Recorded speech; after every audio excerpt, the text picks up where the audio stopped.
Queridos amigos, bienvenidos a Espinosa Libertad, su programa favorito. Y hoy, ¡oh qué alegría, qué regocijo! Andrés Sebastián está con nosotros. Querido amigo Andrés, bienvenido, muchísimas gracias. No sé cómo presentarte, si además como Andrés, como Sebastián, o como estudiante libertario o editor de Libertario. ¿Qué es lo que prefieres? Lo que a ti te parezca. Todo eso es verdad. Todo eso es verdad. También estudiante de Ciencias Políticas y joven en aprendizaje, ¿no? Trabajador y joven en aprendizaje, que eso es una de las cosas que yo más valoro.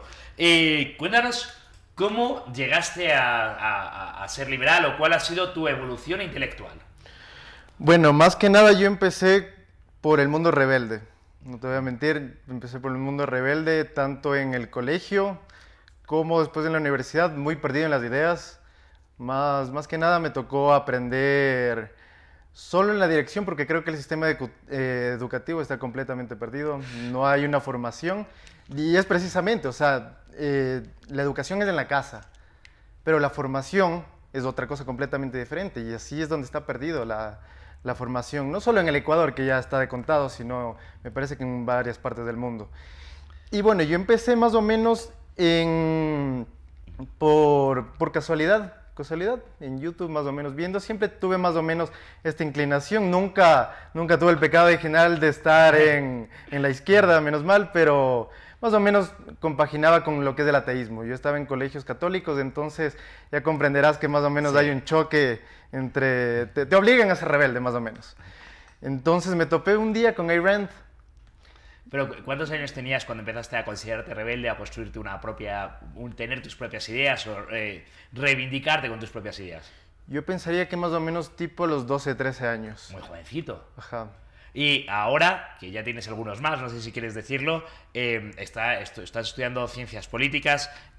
¿Cómo tu crecimiento, tu evolución ha sido a través de lo que has ido aprendiendo en la escuela o en la universidad, o ha sido una evolución personal y a través de los libros o de los vídeos de YouTube, porque tú perteneces a una generación de podcast y todo eso? Yo creo que un poco de ambas, pero más de la parte de aprendizaje propio. ¿Por qué? Porque como antes te decía, hay una gran falencia en el sistema de formación, hablemoslo como sistema de formación. Entonces, cumples lo que tienes que cumplir por simples sílabos que dicen en la universidad, pero no te queda esa idea clara, o sea, no te enseñan a pensar, que ese es el verdadero problema, no te enseñan a pensar. Entonces, yo fui tomando mis propias ideas y eso es algo que la universidad no lo reconoce, tomar tus propias ideas es algo choqueante. Lo veo más o menos en clases. Cuando hablo en clases, mis ideas son un poco disruptivas. Pero no debería ser la universidad, o no se supone que es ese lugar donde se forman las ideas, se contraponen las ideas, se habla de ideas. ¿La universidad conserva ese papel? No conserva, y ese es el punto. Por eso se llama universidad, porque es universal, o sea, es donde se va a aprender, donde se va a formar, donde se enseña a pensar. Eso no pasa, es una serie de formas de repetición. Te califico sobre lo que lograste memorizar y no te queda nada. O sea, ¿tú consideras que este esfuerzo y este camino que estás dedicando a tu evolución intelectual o a tu formación, claro, al final, ¿qué utilidad práctica tiene para ti?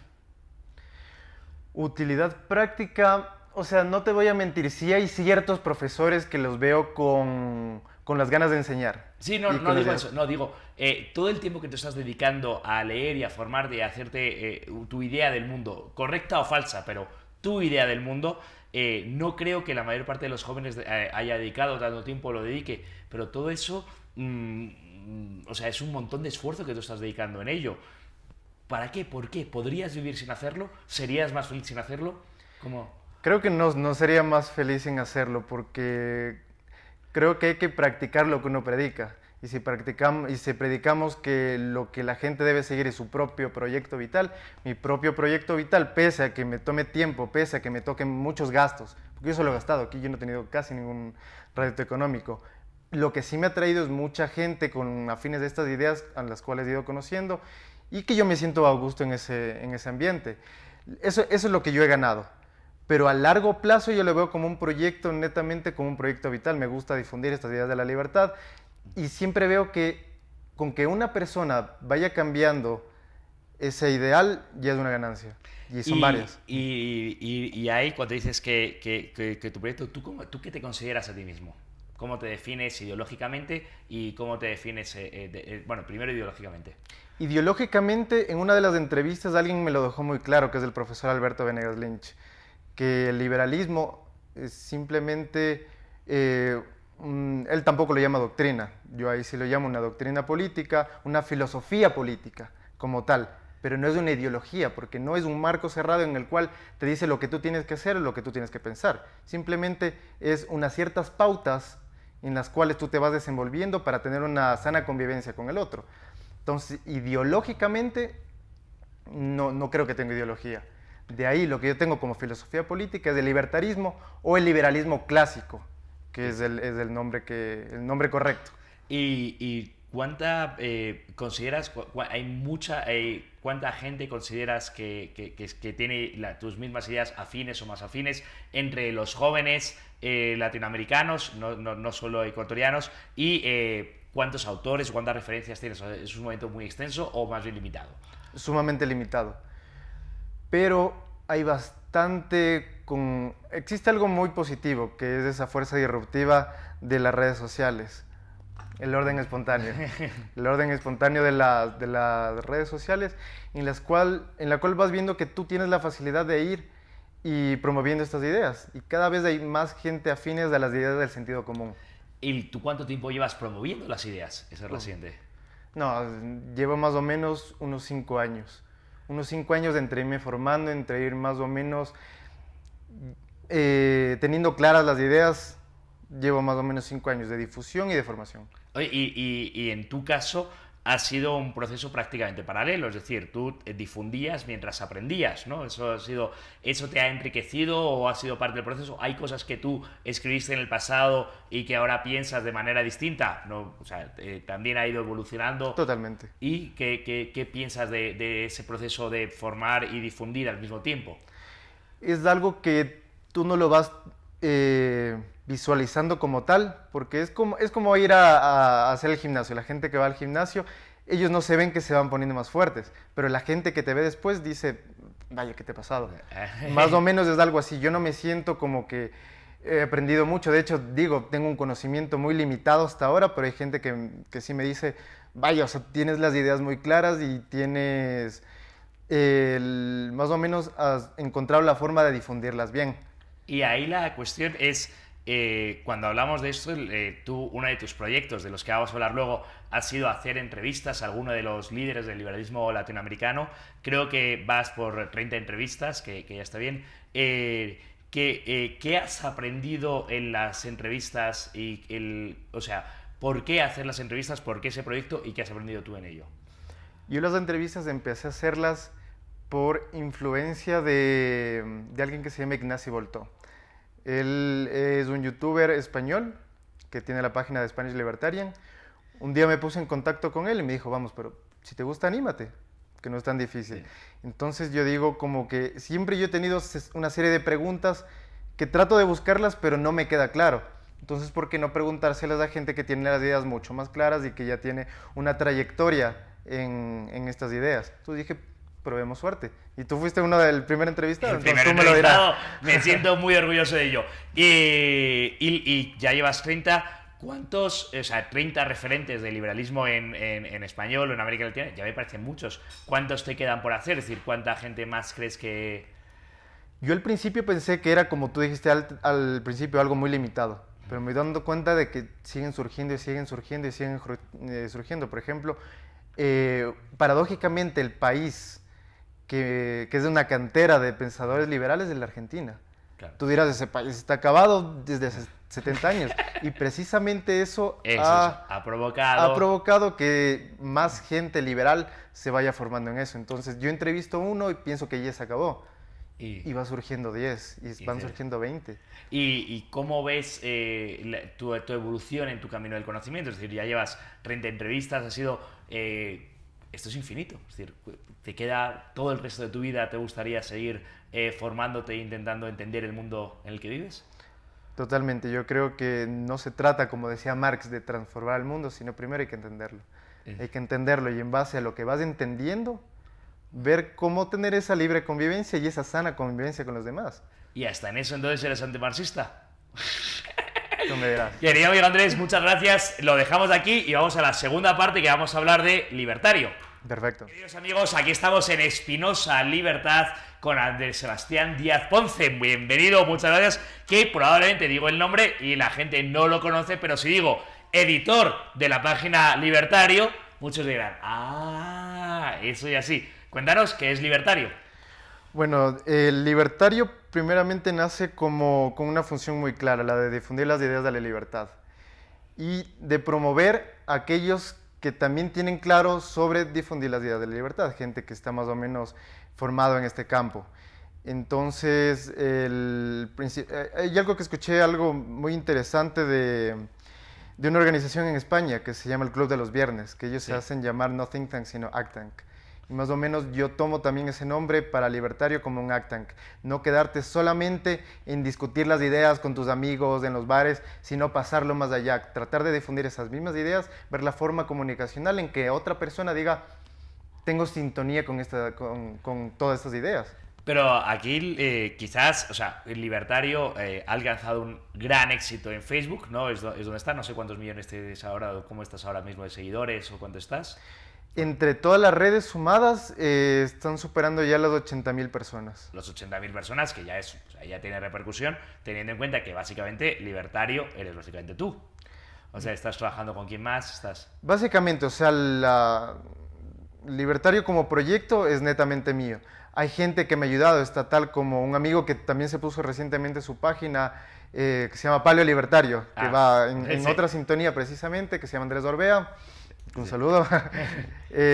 También hay gente en Guayaquil, hay una persona que se llama Fabricio Terán, que tiene es más o menos afín a todas estas ideas y tiene la página del Centro Mises, que también utiliza Libertario para difundir también estas... Y básicamente, o sea, en ese trabajo ha llegado a tener un cierto éxito. ¿Qué consejo le darías a quien quiera difundir las ideas de la libertad o en general cualquier tipo de ideas? ¿Qué has aprendido de la experiencia? Porque en el fondo tú no eres comunicador social, ni eres especialista en redes, tú has aprendido haciendo, ¿no? ¿Qué consejo darías o qué has aprendido en este tiempo? Bueno, que se atrevan a salir y si es que tienen más o menos una idea, aunque sea difusa, pero más o menos clara, que la expongan si es que cree que esa idea es correcta para poder difundirla, que se animen y vean la forma. El ser humano aprende copiando, aprende más o menos viendo a otras personas cómo lo hacen y vas tomando una pauta. Que se atrevan y vean cómo es lo que funciona y si vean que sirven para eso, pues... Y una cuestión que me preocupa a mí y creo que puede preocupar, es decir, una cosa es discutir las ideas, una cosa es presentarlas en público y otra cosa muy distinta es el insulto, la batalla, el ataque personal. Es decir, ¿cómo trabajas tú en libertario? ¿Cuál es tu criterio? ¿Y cómo intentas no ofender, pero también ser claro en lo que quieres decir? Yo creo que eso cae mucho en lo que ahora se habla como la corrección política. Mucha gente cree que insultar al adversario es ser incorrectamente político y no. O sea, incorrectamente político es hablar de las cosas que no se pueden hablar, pero porque alguien te lo prohíbe hablar. Es eso completamente diferente. Obviamente, si es que estás atacando a una persona, obviamente, o sea, hay un parámetro. Pero yo creo que hay una serie de ideas como las liberales que han quedado en el baúl y hoy precisamente de acuerdo a los retos que tenemos como sociedad han ido surgiendo para dar respuesta a esas grandes preguntas que mucha gente se les hace. Y también porque hay mucha gente que, por ejemplo, no tiene el tiempo para informarse. No tiene el tiempo, simplemente, digamos, tú como una persona que ganas del salario básico, que tienes 3 hijos, que aparte te tienes que matar 16 horas trabajando, tú no le puedes culpar a esa persona de que no se está educando, de que no está... Es perfectamente libre de elegir lo que quiere hacer en su vida y lo más lógico es que no decida pensar en cuál es el sentido de la vida. O sea, tienes cosas más importantes que hacer. Y con respecto al crecimiento, la mayor parte de tus seguidores son jóvenes. ¿Qué has aprendido de los seguidores? ¿Qué tipo de cosas gustan más? ¿Cuáles gustan menos? ¿Y qué tipo de inquietudes se tiene? Sí, bueno, como en todo, creo que lo que más llama la atención es la polémica, ¿no? Pero creo que debe haber una un cierto equilibrio. Entonces de la página se difunden más o menos frases concisas, o sea, tratar de abstraer algo muy Sí. complejo, algo que se pueda asimilar. También difundir libros, difundir videos, difundir las mismas entrevistas donde se pueden responder preguntas que yo me las tengo y de seguramente otras personas las tienen. Bueno, pero dices, porque el libertario cumple esa doble función, o sea, una cosa es un meme que está ahí y que es parte de la página, pero también tienes tus entrevistas de 1 hora que ya da lugar a mucha mayor profundidad y pues, casi siempre estás hablando de libros, ir a ese, o sea, yo ahí quiero decir algo y es que muchas veces se dice como que las redes son superficiales y demás, bueno, pues no es tan así, es decir, por un lado es verdad que está el meme, que bueno, no es profundo porque no da para llegar a ser profundo, pero también en las redes está todo lo demás. En YouTube hay material de profundidad para profundizar en las ideas increíblemente. ¿Cuánta gente trasvasa del meme al video? ¿Cuánta gente? Porque supongo que ese es el camino, ¿no? De empezar por lo más sencillo a ir a lo mucho. Se nota ese trasvase de jóvenes o gente que tiene inquietud y que empieza viendo solo un meme y que luego acaba dedicándole tiempo a ese tipo de cosas. Yo creo que no hay que subestimar los memes. ¿Por qué? Porque la gente piensa, o comúnmente se piensa, que primero está la razón y después está la emoción. No, primero está la emoción y después viene el pensamiento racional. Entonces, si a ti te engancha un meme, pues voy a ver el segundo y voy a ver el tercero y de pronto me pongo a leer lo que hay después del meme y después me pongo a ver la entrevista. Y después en la entrevista hay gente que recomienda un libro, me pongo a leer ese libro y así ya vas Ya se da. uniendo cabos. Tú haces los memes sí o no, o sea, gran parte de los memes que se publican en Libertario son tuyos o te van llegando como... De todo. ¿Y cómo se le ocurre a uno hacer un meme? Es decir, estás en casa tranquilamente y de repente dices, me voy a dedicar a esto. No, yo creo que son cosas que pasan en la vida y que la gente, obviamente, en esa función de lo que puede ser la... ¿Cómo te explico? De la común convivencia. De la común convivencia van saliendo cosas y de esas cosas van saliendo cosas que son jocosas, por ejemplo. Y la gente ve algo que es gracioso en la red. Bueno, hagámosle un meme. Y tú eres bueno averiguando cuando haces un meme, cuando pones algo, cuánto éxito va a tener. Es decir, tú ya más o menos sabes esto creo que va a tener bastante éxito o esto no, o básicamente para ti sigue siendo una sorpresa. Porque yo desde luego en mis redes personales, en mi Facebook o en mi Twitter, a mí no veo ningún criterio, no soy capaz de identificar ningún criterio por qué algo que escribo tiene un montón de tweets o likes y algo que escribo no tiene ninguno. Es decir, yo no veo ningún criterio. ¿Tú has conseguido averiguar ya un cierto criterio, una cierta tendencia, una cierta... Hay una cierta línea, por eso te decía que los temas polémicos obviamente van a tener un poquito más de alcance. Pero hay cosas que uno ni siquiera se le ocurre que dicen, bueno, ojalá algo de salir, como puede ser tu video, por ejemplo. Yo dije justo un día de que empieza el paro en octubre, tú tuviste Es verdad. este debate Es verdad. Sí. con el señor Hernández del correísmo. Y yo dije, bueno, hagamos unos cortes donde Luis Espinosa Godet más o menos da una cierta visión del problema, de lo que hay que cambiar. No sé si fuiste tú el que hizo el video, decía, no me acuerdo que era un verbo muy duro, ¿no? El que se puso en el titular del video. Luis Espinosa Godet acaba un correísta. Ese acaba, claro que yo no lo elegí ni nada, fuiste tú, pero el acaba era bastante duro y llegó a tener... Es la polémica, pero también era la verdad. Sí. O sea, yo no soy la persona que tiene que decir si eso es verdad o no. Tú no eres la persona, pero las 25,000 compartidas y que me costó mi Facebook, porque me bajaron el Facebook, me bajaron mi WhatsApp, parece que dice algo, ¿verdad? Yo digo... Yo de verdad, querido, me estoy enterando en este momento de que te bajaron el Facebook y el WhatsApp por eso. Me lo bajaron, simplemente ese fue el impulso, fue una chispa que simplemente desató. O sea, no cualquier video de un perfil privado se comparte 25,000 veces en menos de 3 días. Yo no sabía eso. ¿Y cómo? Porque al final, ¿cuántas horas te lleva a ti estar en redes y llevar? Porque al final yo no tengo la sensación de que tú estás en redes mucho más que otros jóvenes, pero tú le das mucho más productividad porque tienes mucho más alcance. ¿Cuántas horas estás y qué recomendaciones les das a alguien que quiera utilizar las redes para esos dos campos? El primero es formarse y el segundo es difundir. Al principio, no te voy a mentir, me costaba mucho tiempo. O sea, yo pasaba metido en la computadora todo el día, pero ya más después vas tomando unas pautas. Y algo que le puede servir bastante a la gente es, si es que tú tienes un buen escrito, ponte a escribir. Ponte no solo a leer, sino también a escribir. Prueba suerte con eso y los escritos que veas que tienen cierta coherencia, guárdalos. Y anda perfeccionándolos y después vas a ver que eso te va a servir mucho. Eso te va a servir bastante porque, digamos, tú ya tienes la idea y si es que vas leyendo la idea y le escribes la idea, se te va quedando. Claro. Claro, por eso es igual que se le puede decir a un alumno cuando tiene que estudiar, no solo tienes que leer, tienes que hacer tu resumen, porque en esa manera, en ese aporte, en ese ejercicio personal de ponerlo, es cuando aclaras y ya estás. Estimado Andrés, la verdad es que se ha pasado rapidísimo y quedan un montón de temas por hablar, así que espero que podamos volver a estar juntos y te pueda volver a entrevistar. Mucho éxito en estos dos caminos, en el camino de querer aprender, en el camino de querer saber, que me parece que es uno de los más nobles que se pueden tomar en la vida, y en el camino de difundir, que creo que también lo estás haciendo muy bien, con bastante éxito. Un placer. Muchísimas gracias a ti y felicitaciones por este programa que me parece una joya y es de algo que tenía que aparecer en la televisión ecuatoriana. Creo que es el único programa que se habla más o menos de esto. Te felicito por ello.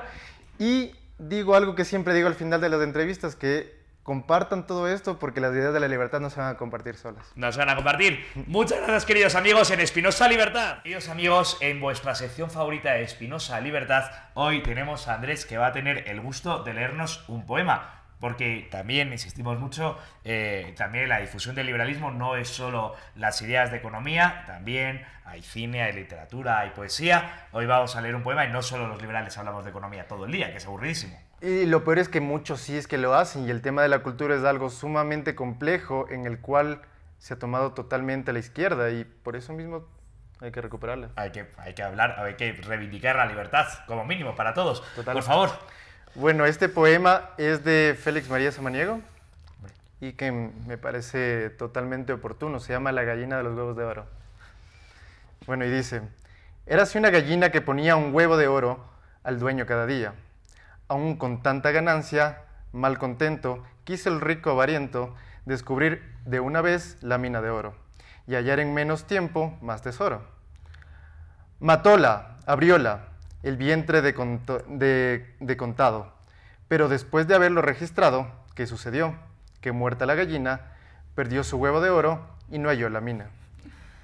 ¿Cuántos hay que teniéndolo bastante, enriquecerse quieren al instante, abrazando proyectos, a veces tan rápidos de efectos, que solo en pocos meses, cuando se contemplaban ya marqueses, contando sus millones, se vieron en la calle sin calzones? Belleza. Belleza, además que no lo conocía, así que me ha encantado y me ha divertido mucho. Muchas gracias, Andrés Sebastián, y muchas gracias a todos. Bienvenidos a Espinosa Libertad.